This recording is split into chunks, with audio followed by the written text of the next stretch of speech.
చెందుతా ఉన్నాం. కలియుగ ప్రత్యక్ష దైవం శ్రీ వెంకన్న స్వామి లడ్డు ఎంతో నాణ్యంగా, పదే పదే చెప్పాము, ఎంతో నాణ్యంగా మంచిగా తయారు చేసి మరి భక్తులకి అందజేస్తే కావాలని పనిగట్టుకొని సనాతన ధర్మం మీద, హిందూ ధర్మం మీద దాడి చేయడమే పనిగా కూటమి ప్రభుత్వం అడుగులు ముందుకేస్తోంది. పూటకో వేషం, రోజుకో నాటకం. జనమందరూ మర్చిపోయారు అనుకుంటా ఉన్నారు, లేకపోతే వీళ్ళు మాట్లాడిన మాటలకి ఆధారాలు లేవనుకుంటా ఉన్నారు. మాట మార్చి ఇష్టానుసారం ప్రచారం చేస్తూ ఉన్నారు. ఒక పక్కనేమో చంద్రబాబు నాయుడు గారు నెయ్యి కల్తీ జరిగిందంటారు, ఇంకో పక్కన ఈఓ గారు కల్తీ జరగలేదు, ఏదైతే 4 ట్యాంకర్లు అవి నాణ్యత ప్రమాణాలకి అనుగుణంగా లేవో అవి తిప్పి పంపామంటారు. ఇంకో పక్కన నారా లోకేష్ గారు 4 ట్యాంకర్లు తిప్పి పంపాం, నాణ్యత ఉన్నాయి మాత్రమే మేము ప్రసాదానికి వినియోగించామని మాట్లాడుతూ ఉన్నారు. ఈఓ గారు ఒక మాట, ముఖ్యమంత్రి చంద్రబాబు నాయుడు గారు ఒక మాట, నారా లోకేష్ గారు నిన్న ట్విట్టర్లో ఇంకో మాట పెట్టారు. మంచికో చెడుకో నారా లోకేష్ గారు నిజం మాట్లాడారు. ఎక్కడా కూడా కల్తీ జరగలేదు,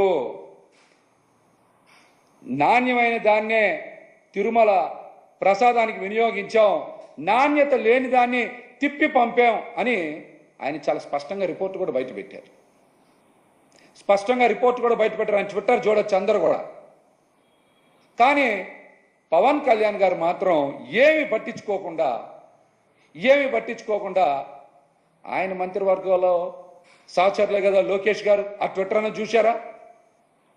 లేకపోతే ముఖ్యమంత్రి నారా చంద్రబాబు నాయుడు గారు మాట్లాడిన చూశారా? ఈఓ శ్యామలరావు గారు మాట్లాడిన చూశారా? మీరు ఏం చూశారు? అసలు మీరేం చూశారు? అసలు మీరు ఏం మాట్లాడుతున్నారో కూడా అర్థం కావట్లా. ప్రజలందరూ కూడా అసలు మిమ్మల్ని చూసి వాళ్ళు కూడా ఆశ్చర్యం కలుగుతుంది. బాధ్యత కలిగినటువంటి ఉప ముఖ్యమంత్రి పదవిలో ఉండి ఎక్కడన్నా తప్పు కానీ పొరపాటు కానీ జరిగితే అది సరిదిద్దగలిగినటువంటి అధికారం ఉన్నప్పటికీ కూడా మీరే విమర్శలు చేస్తారు, దీక్ష తీసుకొని మీరే ఆవేశంగా మాట్లాడతారు.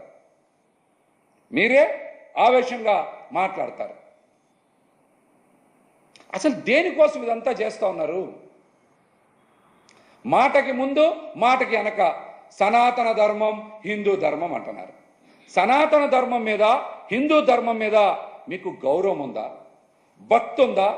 నమ్మకం ఉందా? ముందు ఈ ప్రశ్నకి మీరు సమాధానం చెప్పండి.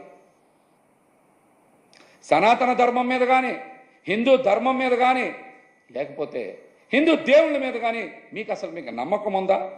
గౌరవం ఉందా? భక్తి ఉందా? మీకు చెప్పండి. మీరు ఒకసారేమో నేను బ్యాప్టిస్ట్ అంటారు, ఇంకొకసారేమో గొడ్డు మాంసం తినచ్చు అంటారు, ఇంకొకసారేమో మా నాన్నగారు నాస్తికుడు అంటారు, ఇంకొకసారేమో మా పిల్లలు ఆర్థోడాక్స్ క్రిస్టియన్స్ అంటారు. అసలు మీరు ఏ ధర్మం పాటిస్తారు? అసలు మీకన్నా స్పష్టత ఉందా లేదా దీని మీద? మీరు సమాధానం చెప్పండి. దీనికి మీరు సమాధానం చెప్పండి. మీ కుటుంబ సభ్యులే సనాతన ధర్మాన్ని ఆచరించినటువంటి వారిని మీరు పెట్టుకొని సనాతన ధర్మం గురించి, హిందూ ధర్మం గురించి మీరు ఉపన్యాసాలు ఇవ్వడం ఏంటి? దీనికి మీరు సమాధానం చెప్పండి. ఇది చాలా ఆవేదన కలిగిస్తుంది. కొన్ని దశాబ్దాలుగా చూస్తున్నారు ప్రతి హిందువు. దీంట్లో మిగతా మతాల ప్రస్తావన కంటే కూడా నేను ఎక్కువ ప్రస్తావన చేస్తుంది. హిందూ ధర్మాన్ని పాటించి వాళ్ళు వ్యక్తిగతంగా పాటించి బయటకు వచ్చేటప్పటికి మీడియా వారి కోసమో లేదంటే ఇంకొంత ఎవరైనా సాటిస్ఫై చేయడం కోసం తెలియదు, కానీ సాటి హిందువులు తోటి హిందువులను తిడుతూ ఉన్నారు. ఇది చాలా ఆక్షేపణీయం. దీంట్లో నేను ముస్లిమ్స్ నిందించట్లా, అది క్రిస్టియానిటీ నిందించట్లా, కానీ బాధ్యత తీసుకున్న హిందువుల్ని నేను నిందిస్తున్నాం. బాధ్యత మీది.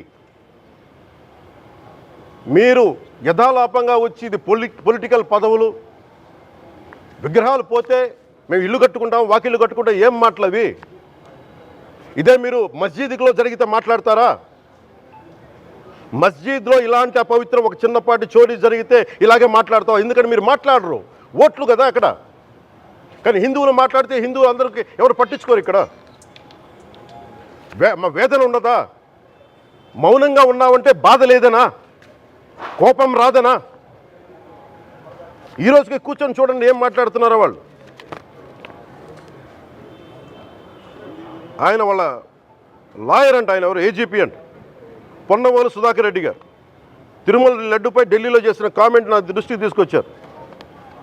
ఇలాంటి సెన్సిటివ్ సమయాల్లో ఎయిదర్ మౌనం మంచిది, మౌనం దాటి పొగరుగా మాట్లాడటం, నన్ను పచ్చి బూతులు తిట్టినా, నన్ను వక్రీకరించినా, నన్ను రోడ్డు మీదకి లాగిన నేను ఎప్పుడు మౌనంగానే ఉన్నా. కానీ వైసీపీని నాయకులు, విమర్శించే నాయకులు ప్రత్యేకంగా చెప్తున్నాం, సనాతన ధర్మాన్ని జోలికి రాకండి. తప్పు జరిగితే తప్పు జరిగిందని ఒప్పుకోండి, లేదా మాకు సంబంధం లేదని చెప్పండి. అంతేగాని మళ్ళీ అడ్డగోలుగా మాట్లాడితే ఎవ్వరం క్షమించం. ఇక్కడ మీరు కూడా హిందువులే. పొన్నవోలు సుధాకర్ రెడ్డి గారు మీరు హిందువులే. నోటికొచ్చినట్టు మాట్లాడకండి. తమాషాలుగా ఉందా మీకు? సరదాలుగా ఉన్నాయా? మొన్న ప్రకాష్ రాజ్ గారు మాట్లాడారు నా మీద. అరే నేను మాట్లాడుతుంది ఒక హిందువులు అపవిత్రం గురించి మాట్లాడుతున్నాను. ఇందులో ప్రకాష్ రాజ్ గారికి సంబంధం ఏంటి? ఇందులో నేను ఇంకొక మతాన్ని నిందించానా? ఇస్లాంని నిందించానా? క్రిస్టియానిటీని నిందించానా? ఈ అపవిత్రం జరిగింది, ఇలా జరగకూడదు, ఫుడ్ అడల్ట్రేషన్ జరిగిందని మాట్లాడుతుంటే దీన్ని గోల చేయకూడదంటే, అంటే తప్పు జరిగినప్పుడు మాట్లాడకూడదా? ఒక అపవిత్రం జరిగితే మాట్లాడకూడదా? దేవతా విగ్రహాలను శిరచ్ఛేదం చేస్తే మాట్లాడకూడదా? ఏం పిచ్చి పట్టింది ఒక్కొక్కళ్ళకి? ఎవరి కోసం మాట్లాడుతున్నారు మీరు? ప్రకాష్ రాజ్ కూడా చెప్తా ఉన్నాను, నాకు మీరంటే గౌరవం, I have extreme respect for you. కానీ when it comes to secularism, Prakash Raj garu, it is a two-way, not one-way. I have extreme respect for you. You know that. మీరు secularism is always two-way, it is not one-way. హిందువుల మీద దాడి జరిగినప్పుడల్లా వచ్చి మాట్లాడటం తప్ప, అన్య మతాల మీద జరిగితే నేను కూర్చొని ఇంతమంది కౌలు రైతులకు ఇచ్చాను, ఎంతమంది ముస్లిం ఇస్లాం రైతాంగానికి ఇచ్చాను నేను. ఇదే ఎన్ని మద్రాసాలకి డబ్బులు ఇచ్చాను నేను, 25 లక్షలు 30 లక్షలు ఇచ్చాను, ఇచ్చినవాడిని నేను. నాకు అన్యమతం ఇస్లాం మీద గౌరవం ఉన్నవాడిని, క్రిస్టియానిటీ మీద గౌరవం ఉన్నవాడిని, చిన్నప్పటి నుంచి కూర్చొని మిషనరీ స్కూల్లో చదువుకున్నవాడిని. నా టీచర్ చెప్పిన సూక్తి, తను తగ్గించుకున్నవాడు హెచ్చింపబడిని చెప్పి బైబుల్ సూక్తిని ప్రతిసారి కోట్ చేస్తూనే ఉంటాను. ఇది నా గౌరవం, ఇది నేను చూపించే గౌరవం. మీరు మాట్లాడితే కూర్చొని నేను పాటించే ధర్మానికి అపవిత్రం జరిగినప్పుడు నేను మాట్లాడకూడదు, మౌనంగా ఉండాలి. సెక్యులరిజంకి విఘాతం అంటే ఏంటి? సెక్యులరిజంకి విఘాతం? నా ఇంటి మీద దాడి జరిగినప్పుడు నేను మాట్లాడకూడదా? నా ఇల్లు 10 మందికి ఆశ్రయం ఇస్తుంది. నా సనాతన ధర్మం అన్ని ధర్మాలకి ఆశ్రయం అయితే దానికి దాడి జరిగినప్పుడు, దాని మీద అపవిత్రం జరిగినప్పుడు దానికి కూడా మాట్లాడకూడదంటే ఏం మాట్లాడాలి మీతోటి? ప్రకాష్ రాజ్ గారు, you have to learn your lessons. I respect you. It's not just Prakash Raj Garu, all the people who thinks in the name of secularism, you're going haywire. Let me tell you guys, we are extremely hurt. Don't make a mockery out of our sentiments. We are deeply, deeply hurt. It's not fun for you, maybe it might be fun for you. It is not fun for us. It's a deep anguish, deep pain. Don't you ever forget. Before you come and think 100 times and talk about Sanatana Dharma. Enough of this. చాలు. ఇష్టానికి మాట్లాడుతూ ఉన్నారు సనాతన ధర్మం మీద. అయ్యప్ప స్వామి మీద మాట్లాడతారు, సరస్వతి దేవి మీద మాట్లాడతారు. అల్లా మీద మీరు మాట్లాడగలరా? మహమ్మద్ ప్రవక్త మీద మీరు మాట్లాడగలరా? జీసస్ మీద మీరు మాట్లాడగలరా?